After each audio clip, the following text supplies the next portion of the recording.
Hotel style புடலங்காய் கூட்டு செய்யலாம். குக்கரில் ஊற வச்ச கடலைப்பருப்பு,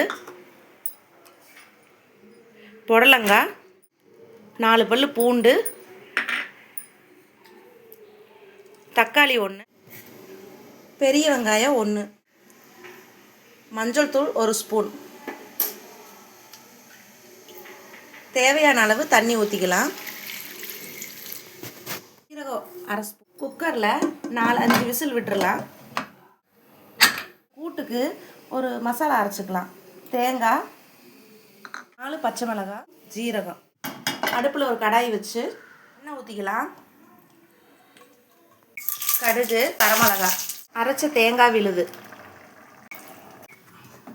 உப்பு தேவையான அளவு, தலை தூவிடலாங்க. புடலங்காய் கூட்டு ரெடி. ட்ரை பண்ணி பார்த்துட்டு கமெண்ட் பண்ணுங்கள்.